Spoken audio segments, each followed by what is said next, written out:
চরমোনাই ফজলুল করিম তার লিখিত কিতাব যুক্তিপূর্ণ ওয়াজ এর 14 পৃষ্ঠায় লিখেছেন, কিয়ামতের দিন একজন পীর 40,000 লোক ফেরেশতে নিয়ে যেতে পারবেন।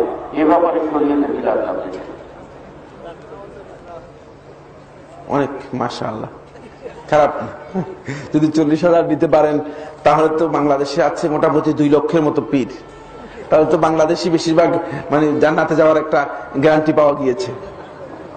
কিন্তু এই বক্তব্য তিনি কিভাবে দেবেন? এটি হাদিস ছাড়া এই বক্তব্য দেওয়ার কোন অধিকার কারণে রাসূলুল্লাহ সাল্লাল্লাহু আলাইহি ওয়াসাল্লামের কোন হাদিসের গ্রন্থের মধ্যে, মিথ্যা কোন হাদিসের বক্তব্যের মধ্যেও এই ধরনের কোন বক্তব্য আসেনি। বুঝতে পেরেছেন কিনা?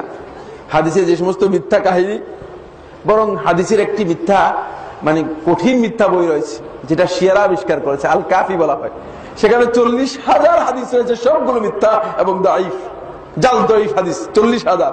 এই মিথ্যা বইয়ের মধ্যেও আসেনি, কারণ শিয়ারা তাদের ইমামকে মনে করে তাদের ইমাম এমন মর্যাদার অধিকারী যেই মর্যাদায় কোন নবী, কোন রাসূল এবং কোন ওলি এবং কি আল্লাহ তাআলার কোন নৈকট্যপ্রাপ্ত ফেরেশতাও পৌঁছতে পারবে না। তাদের ইমামরা ওই মর্যাদার। বুঝতে পেরেছেন কিনা শিয়াদের কাছে?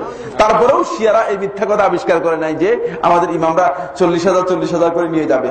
যাক, যদি কেউ নিয়ে যায় ভালো, তবে এই ধরনের বিভ্রান্তির মধ্যে আপনারা কেউ পড়বেন না, তাহলে কিন্তু অবস্থা খারাপ হয়ে যাবে। কারণ নাজাত তো নিজের নাজাতের ব্যাপারেই তো নিশ্চয়তা নেই। কি 40,000 কে নেবেন আপনি? কোত্থেকে নেবেন? এই ধরনের হাদিস রাসূল সাল্লাল্লাহু আলাইহি ওয়াসাল্লামের নামে যদি কেউ চালিয়ে যান, তাহলে কিন্তু তিনি আগেই নিজের স্থানটা কোথায় নির্ধারণ করে নিচ্ছেন? জাহান্নামে নির্ধারণ করে নিচ্ছেন।